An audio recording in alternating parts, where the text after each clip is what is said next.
to a book of an entirely different type now, a totally different genre, but it is absolutely beautiful and it tells an absolutely beautiful story, but one, as I was mentioning at the top of the program, that I'm quite fearful we may be losing any time soon.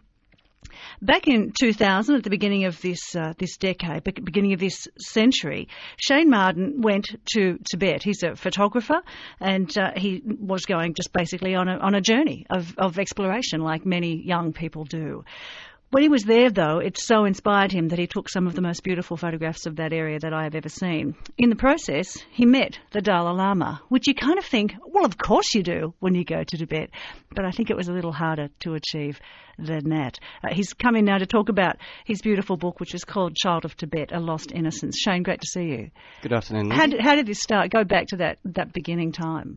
Well, as you mentioned, I was 24 at the time and wanted to travel the world, and I learned about the plight of the Tibetan people, so I decided to go there because it was the most challenging place to go. Yeah.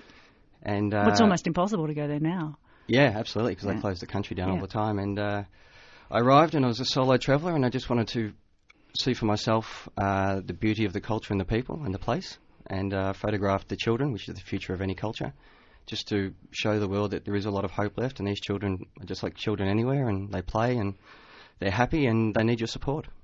When you got there, was it what you anticipated? It's so much about a journey often that you have a thought in your head about what you're going to see, and then it's often nothing like that. The beauty of going to Tibet was it was such a magical, mystical place for me that I, apart from the limited amount of information that was available, I had absolutely no idea, and I was petrified about altitude sickness and food poisoning and hypothermia, and so I had absolutely no idea, which made me a bit raw, and everything was hyper real, which made my experience so much better.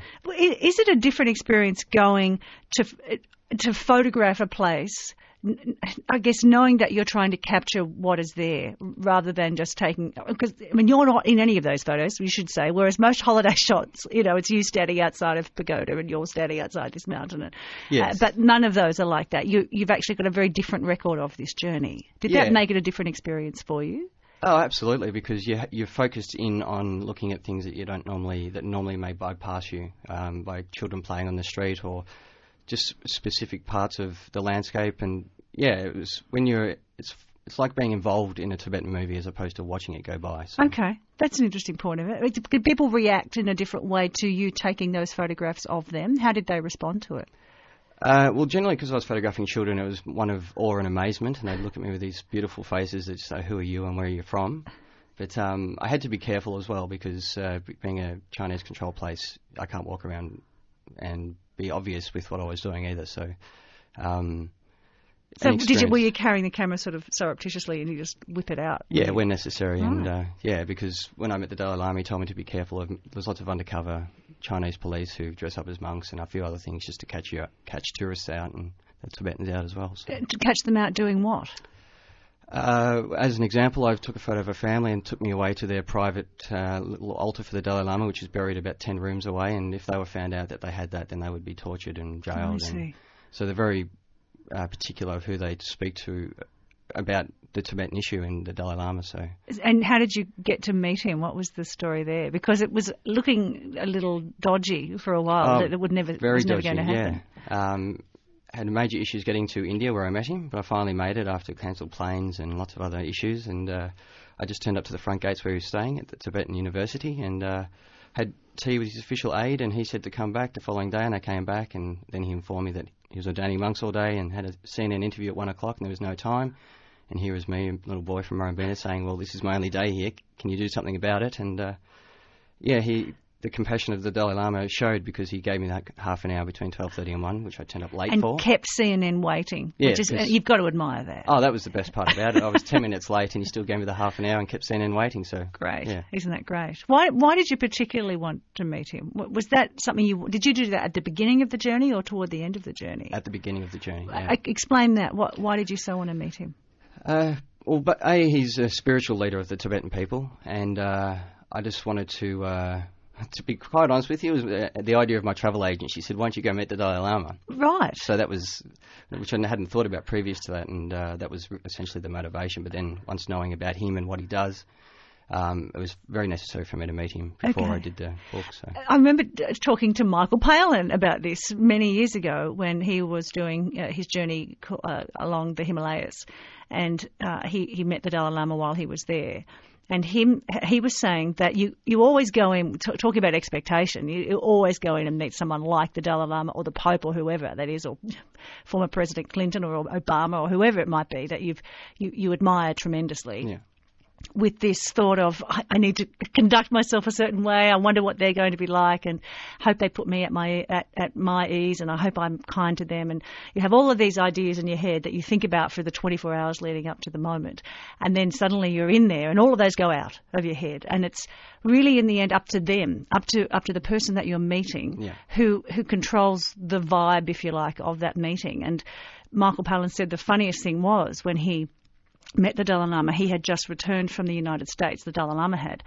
And the first thing he said to Michael was, you have to excuse me, tummy upside down, usually toilet morning, now toilet night. And yes, the bowels can be like that. But the first conversation that he's having is about bowel movement. Of course. So it just sort of seems so typical of the man. What was he like with you? Well, very, very similar. I had no idea what to do, and I had all these preconceived ideas, and because I was late, when I arrived, they rushed me through all these rooms, and I was a bit flustered. And anyway, I was taken to his room, and there he was, and I didn't know whether to prostrate myself on the ground but he just came out and firmly shook my hand and made it easy for me. And then he and I just went to a private room and spoke, and he giggled mostly. For most he does of the 30 apparently minutes. do that a lot. Very, very happy man, yes. And gives off a brilliant aura and just very relaxing. But yeah, giggled like a school child, which is brilliant. You don't get that in adults. That's true, isn't it? That's that innocence. Yeah. It is that innocence, and yet a highly sophisticated man of what he's done over the years. Yeah. And people that he's met over the years, but that innocence that is still there, which is quite delightful. I'm still staggered that your travel agent said, "Why don't you go?" I wonder if they say that to everybody who's going to Tibet. It was a fair suggestion, though.